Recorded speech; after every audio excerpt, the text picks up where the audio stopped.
Good afternoon and welcome back to the One Celtic Fans View. Yes, Aberdeen 1, Celtic 1 was the score. Aberdeen 1, Celtic 1. Celtic, um, Celtic hit the bar, Celtic hit the post. Celtic do what Celtic do most, and that's trying to win a game. When you look at the players that came on,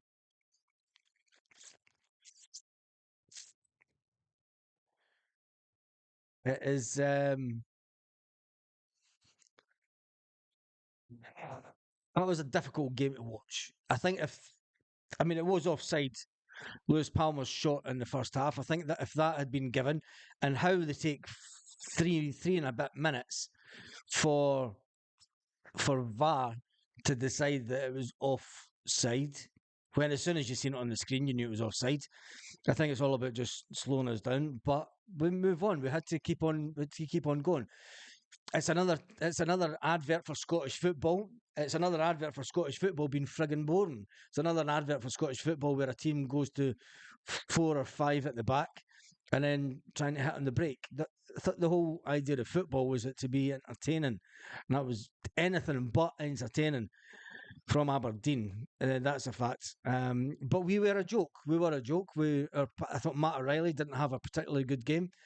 He definitely didn't have a particularly good game. I thought maybe Brendan could have maybe even taken Matt O'Reilly off. It's one of those things. It's going to be a defining game. It's all going to come down to the midweek games, and if we drop points midweek, if we drop points midweek, it is we've got a title race on, and it's in the balance, and it's the closest. What disappoints me about Celtic go through phases. Celtic go through phases where they could be that far in front. And Brendan Rodgers said that we could have been a bit more brave in the transfer window.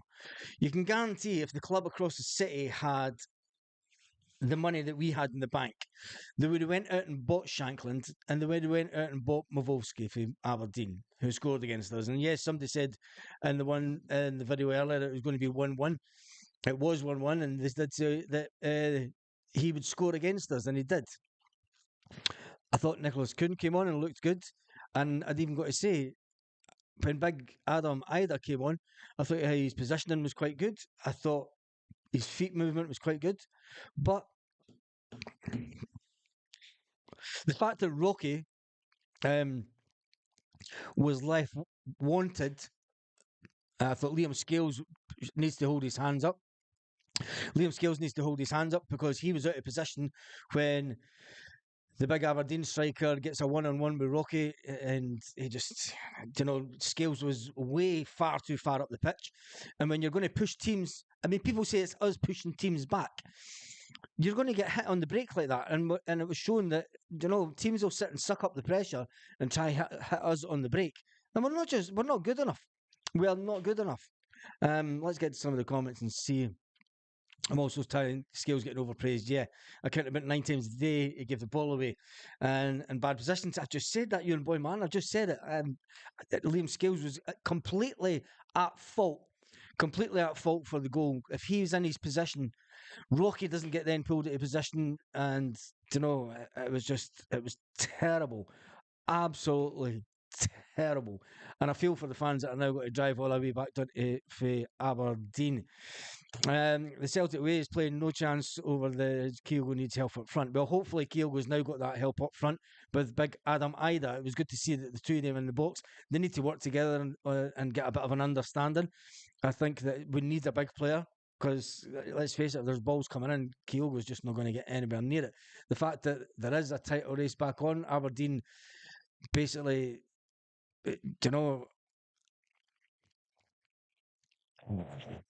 let's look at the positives. Nicholas Kuhn scored for Celtic, but pre-match there was a banner went up from the Celtic fans, which basically said it's be it on your head, the board. It's on their head. There was a disallowed goal, for offside. It was offside. We hit the bar. We hit the post. Listen, if those ones go in, and it's these margins, small margins, that has cost us this season. Drawing too many games is going to cost us the league. And when you look at us hitting the bar, and Chris Sutton, what was Chris Sutton on about saying that was a bad miss when Paulo Bernardo hits the bar? Paulo Bernardo hits the bar, he chips it over the keeper, and Chris Sutton said that's a bad miss. It's not a bad miss because he hits the bar. It's a bad miss if he hits it 10 feet over, but he's almost on the 6 yard box and he's trying to chip the keeper. And if it comes off, it's a fantastic goal. It's a fantastic goal, but it hits the bar. It hits the bar. And yeah, Liam, you're right. They're 100. The fans are 100% right with the banner. It is on the Celt. It's on Peter Lawwell's head. Now, I don't know if we can. I mean, there's no way that you can make these people resign. But if we lose the league this year, we should have been that far in front of Rangers that they could never come back. Financially, we had the clout to do it. Financially, we had the clout to get way far in front of them, way further in front of them, and we never done it. We just never done it, and it's going to come back to completely bite us on the bum. As for the title race, it's very much open after that 1-1 draw. They play this afternoon. Just Google. The only saving grace might be the fact that come midweek, hopefully Aberdeen. I mean, to draw that game, it's unbelievable. I mean, it's currently 0-0 with their game, and it's 45 minutes into the game. I'll tell you one thing, if they drop points today, it'll be even funnier. Oh, they've just scored. Oh, fucking great. Fabio Silva scores. Oh, Fabio Silva scores for them. Oh, well. Player that Celtic were linked with. We never put an offer in for him. And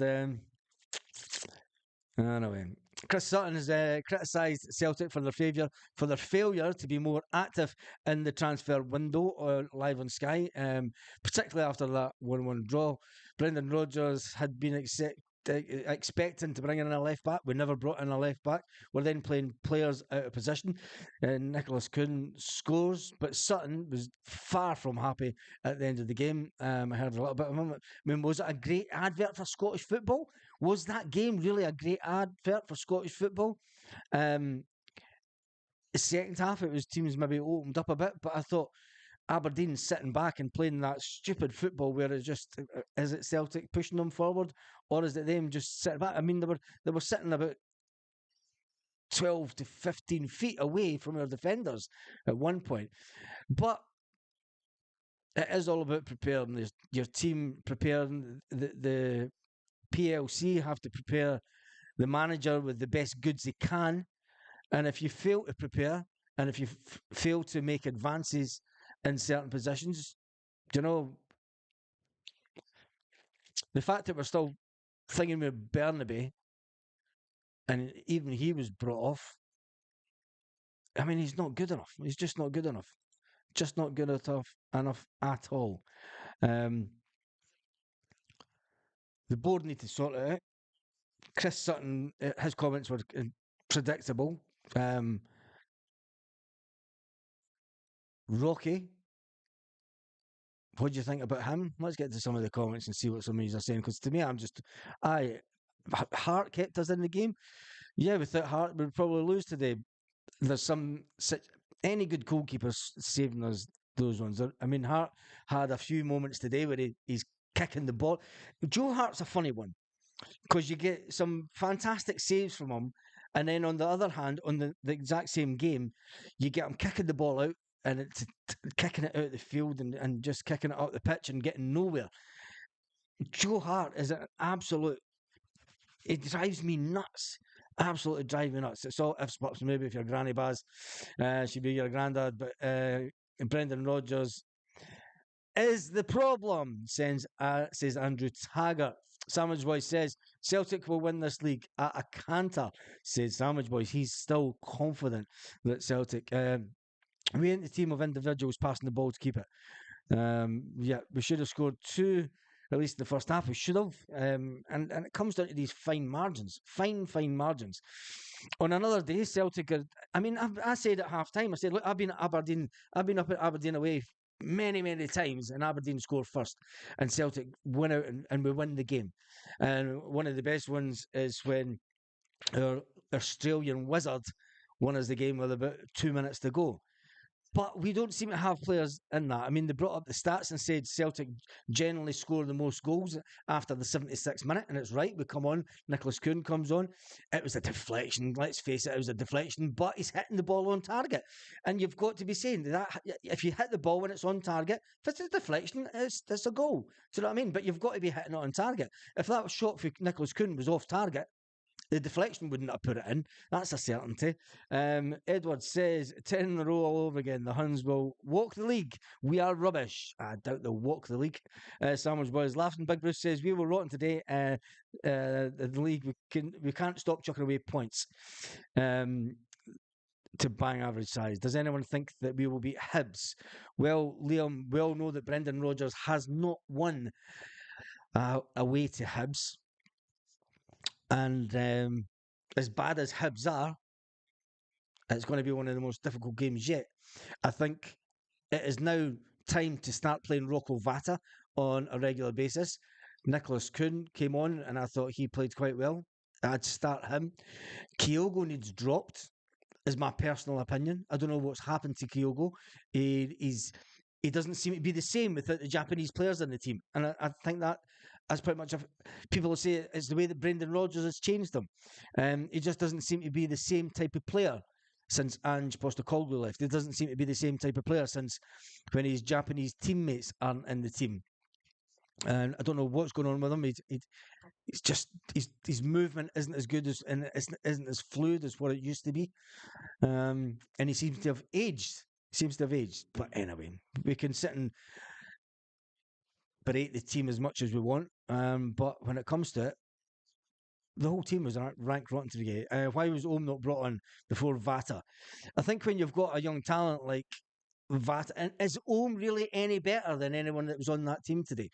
Is Ohm better than Matt O'Reilly? Is Ohm better than Paulo Bernardo? Is Ohm better than McGregor? Because that's the kind of position that Ohm plays in. And I personally don't think so. I think he's too lightweight.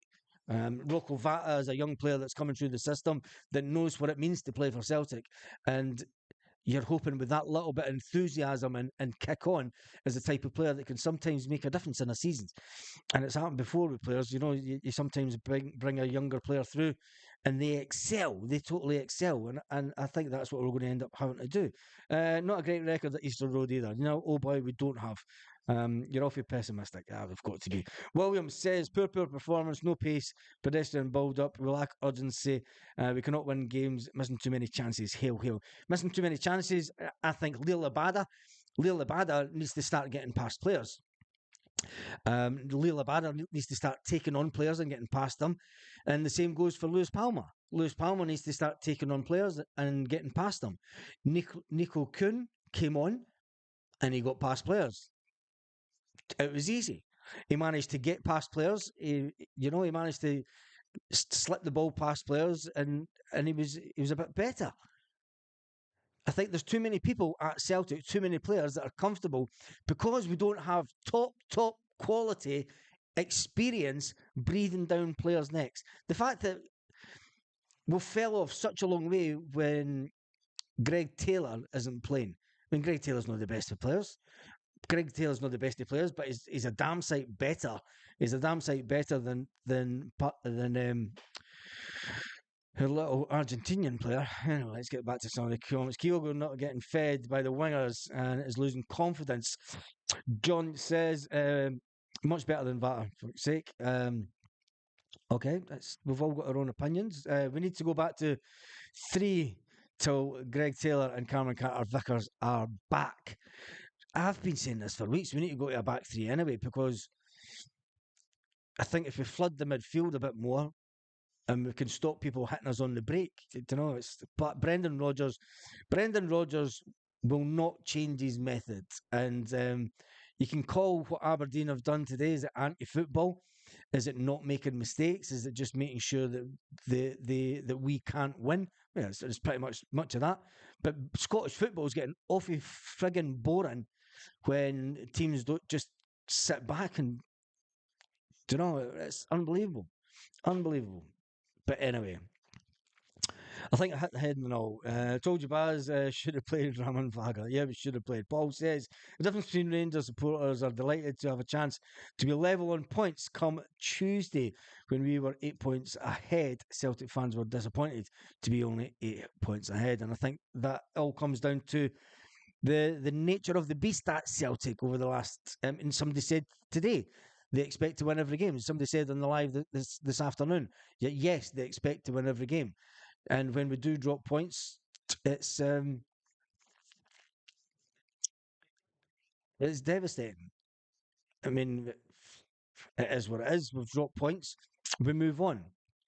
They now have the chance to go level with us, pretty much. And yeah, we'll just take it from there. They're going to go ahead of us, aren't they? Oh, dear. Anyway, full time score was Aberdeen 1, Celtic 1. Aberdeen 1, Celtic 1. And standouts. Let's see if there were standouts. I think Nico Kuhn for me. Although Celtic were wasteful through the game, um, on a number of occasions, Celtic were very wasteful. I thought with Palmer, particularly, was wasteful on the ball, trying to take on a player too many and not getting past them. Um, on the other side, Abada, you can have all the pace in the world, but if you're not going to get past a player, that's just unbelievable. It's just unbelievable. Conceding that goal, and I knew they would go one up. I felt it coming and said they're going to hit us on the break and go one up. Bang! Then it happens. The fact that Joe Hart made as many saves as he did in the second half. How many saves did the Aberdeen keeper make? I mean, what was the actual stats for the game? Um,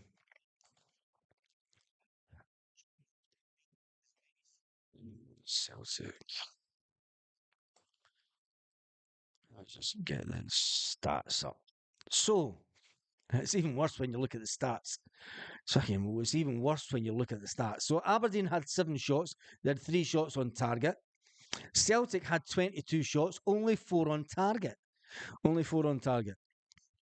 And one of them was off the post, and or is that included off the post and off the bar? And the possession Celtic had 71%. Do you know what was away down today? And it was our passing accuracy. It was down around about 6% on what it's been in last couple of games. We had 12 corners, and we still can't score from corners. 12 corners, and we still can't score from corners. Let's listen to what Brendan Rodgers says. We've dropped points, and we've got to keep on. You'll not be able to hear this, but I'll be able to hear it. I'm just listening.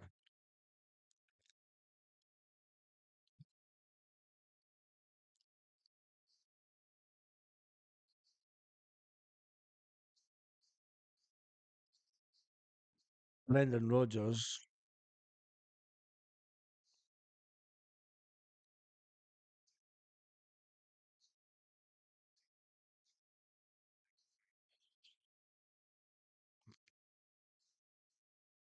We've got points in too many games, said Brendan Rodgers. Very soon we'll have our squad back. All we can do is concentrate on ourselves. He's bemoaning about the fact that there's players away that he's making up excuses now. I think the transfer window was an opportunity to push the boat out, and Brendan Rodgers even said we could have been a bit more, we could have been braver in the transfer window. That to me says that there is a clear division between the Lawwells and the Brendan Rodgers. And let's put it right back at the Lawwells' door. Peter Lawwell and his son. And let's face it, it's them that's held Celtic back. I did say that I would reserve judgment until the window was closed. The window was closed. We've got to deal with what we've got, yes, but as optimistic as one can be, it has come down to the board. And Mark Lawwell's head's got to roll. If we lose the league, Lawwell has to sack his son. We can't sack Lawwell because he's the CEO. He's got to get voted off. But heads need to roll. And if heads don't roll, there'll be. Let's just get to the end of the league first. But it could be a summer of discontent at Celtic if the league is not won. And that's all I'm saying. There'll be a summer of discontent because the fans will want action to be taken. And if Brendan Rodgers' head that doesn't fall, um, which I think would be a bit unfair, I think it would be definitely a bit unfair on Brendan Rodgers if his head fell at the first chance. And I'm going to tell you why, because he's not been backed by the board in a significant manner that we would expect. Now, people are saying, look, we've spent 22 million between the summer and the window that's just closed. But that's been 22 million on players that aren't Celtic quality and aren't good enough for Celtic. Let's get back to some of the comments. The league is over, says Smell the Glove. Smell the Glove. Barry Smith says, we are far too slow going forward and we should have won the game 4-1. We should have won 4-1. And when I went up to the pub, I actually put 4-1 on the score sheet. Because I knew that they would score, but I thought we had 4 goals on us today. But we didn't. We'll be dropping more points by the end of the season. We'll definitely, it all depends on how much they drop. We'll definitely drop points by the end of the season, purely for the fact that teams know that all you have to do against Celtic is sit back about 30 yards out for your box, and we can't break them down. And it's killing the Scottish game, as far as I'm concerned. It's killing the Scottish game. When you watch games from around Europe, and then you watch the Scottish Football League, it's mince. It's absolutely mince. You can call it whatever you want, and you can call it this blue block pish, but it's anti-football. It is just pure anti-football. Do you know what I mean? It's like we'll just sit back and then you try and beat us. You can say, right, fair enough. Aberdeen had a go and all. You be as well cutting the games down in Scotland. Right now, the fact that VAR wasn't working today, cut the games down to 10 minutes. Just cut it down to 10 minutes. Fuck 90 minutes, right? Put 90 minutes right out the window, and then, and as far as Scottish football is concerned, just cut it down to 10 minutes, and then that way teams will have a go. They know they'll have a go. It's as simple as that. That's what the Bees well done. Because for the best part of 80 minutes, every team that Celtic now play are going to play the exact same way. They're going to sit back and soak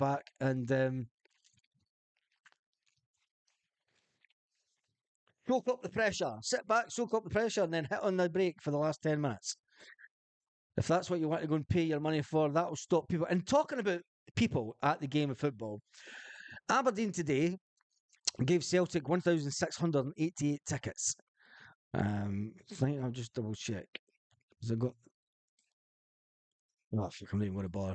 Yeah, it was a reduced allocation, right? It was a reduced allocation, and there was thousands of empty seats at Pittodrie again. But that's what they want. That's what teams want all around Scottish football. They don't want to have a big Celtic support so that they have any kind of an advantage. They're happy to get their wee bit TV money. The quality of the product on the pitch is absolutely mince in Scottish football, let's face it. And then the product as visiting fans is absolutely mince because you've got manky toilets up in Aberdeen. The toilets that are up behind at the back of that stand are a joke, are absolute joke. And then you've got a couple of burger vans at the back. Hey. Anyway, let's get back to some of the comments on the channel. The one Celtic fans. You smell the glove says it'll be 2-0 to Hibs on Wednesday. Slavin says, too many bench warmers causing trouble amongst the squad. The board are laughing at us as are the Huns. Too many bench warmers causing trouble. Who's causing trouble sitting? I thought we'd got rid of most of the players that might have caused any kind of trouble. I think one person that will feel aggrieved is Gustav Lagerbielke.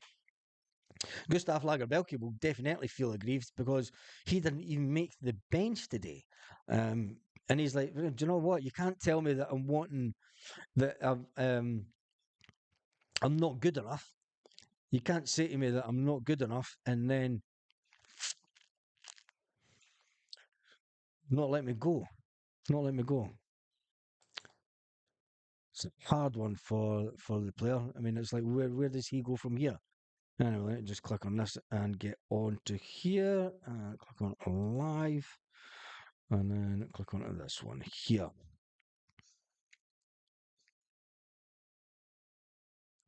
Right, that's the iris. That's the iris. That's the problem.